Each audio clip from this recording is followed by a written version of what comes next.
you find that that's part of the intrigue for you in being an exporter now that you've actually have you become more worldly as a result of your being able to travel around for good reason, I guess would be the way to put it? Yeah, you could say that. I've certainly become more worldly and experienced.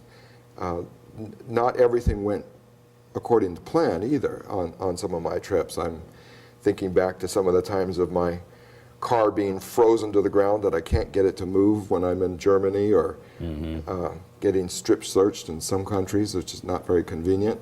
But I will say that in the market that I sold to, you could expect some of these types of things, because Sure. I'm selling to the militaries, and I'm selling to countries that I'm allowed to sell to, but they still put you through a little bit of torture when you're going through that to make sure that you're going to hold up to it. Sure. I've been questioned many times about why I'm not in the military here in this country, because they feel as though that every man should go into the military. And I tell them, I said, the draft wasn't in place when I was young and growing up. They can't get it. They don't understand it, because they think that every man should go through the service. In that worldliness relative to the to exporting, every U.S. businessman who does export or who travels becomes a commercial diplomat, because we're representing the country as we're in the location. We would never want to assume that we knew everything about their culture, so we always have to be very reasonable. We have to be very gracious when we're in front of them in these other cultures, and we pave the way for every other businessman that comes after us. Or build a wall if you make a mistake, right? I've seen them done. Yeah. I've seen it made. Yeah. And I've had to break down some of those walls because they considered the U.S. businessman to be unreliable. And the term unreliable it doesn't mean the same thing as it does in other countries. But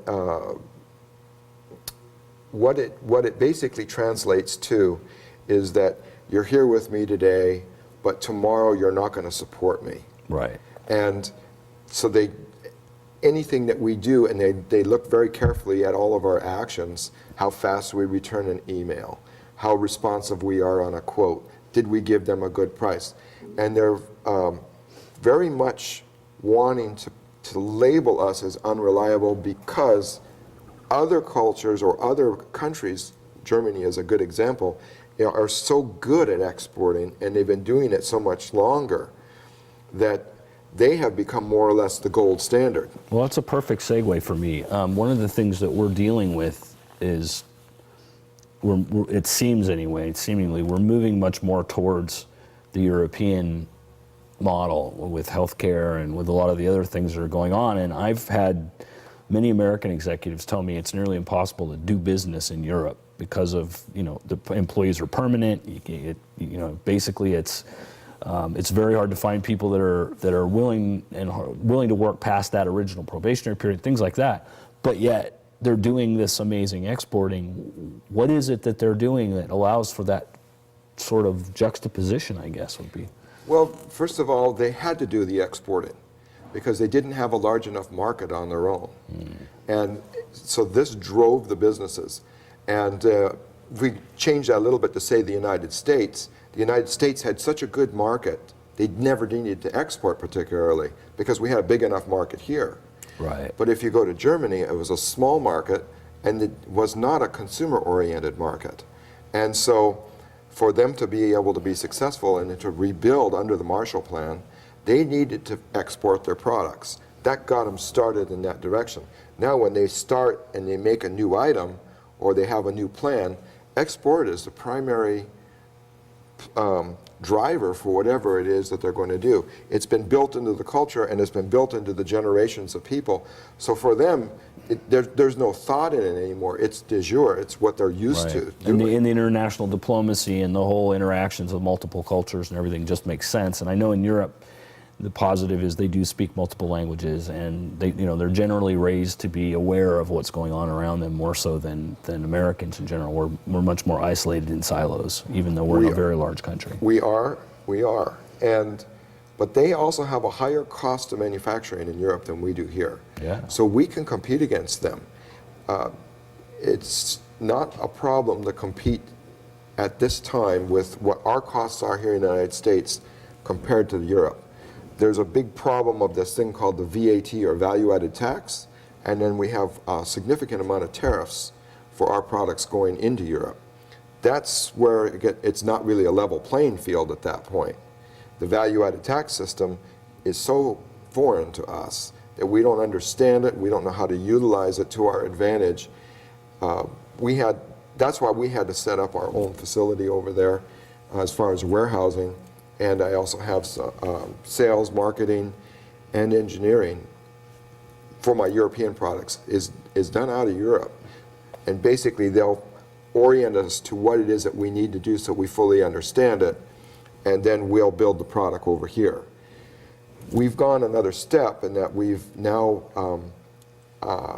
gotten onto some of these committees, and actually we're changing the rules and regulations in Europe that will then require our products that we're making here. And this is going to be a great market for us. Mm-hmm. It's a bigger market than our own market in the United States. And in the electrical safety equipment, it's a multi-million-dollar a year business for us to be selling them these products that we're changing the laws that they're going to actually have to use them.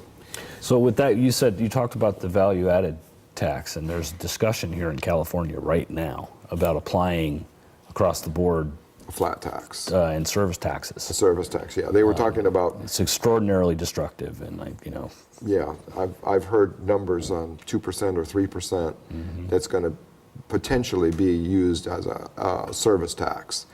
And I think the chances of that, I think it would raise a lot of money, but I do not think it would be the right thing for the California economy.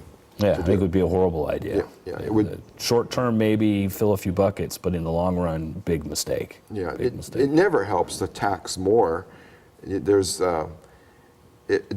If we can keep the taxes low, of course, the businesses will grow, and in the end result, you get more. Right. And this idea that overtaxing just to get money for the next year, you end up with less and less and less money is the end result. Right. When we were talking about jobs in California, one of the reasons that I'm always supporting manufacturing jobs in California is because every manufacturing job that we can get in California, there's 4 additional jobs that are created on the outside of that location. So for every person that works here at this factory, there's another 4 people that are employed somewhere in the United States. Why don't you explain that for the general audience, why? Well, the reason is because it takes a lot to support a manufacturing facility. You have the accounting, you have the UPS drivers, you have the freight truck drivers, you have all of the suppliers that are bringing products to the factory and making the raw materials for it.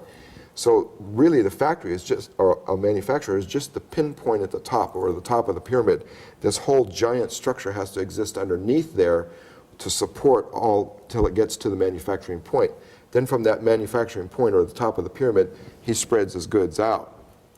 So for people here in California, and I'm not just being trying to be adversarial at all to these folks, but there are a lot of people who say, let manufacturing leave California.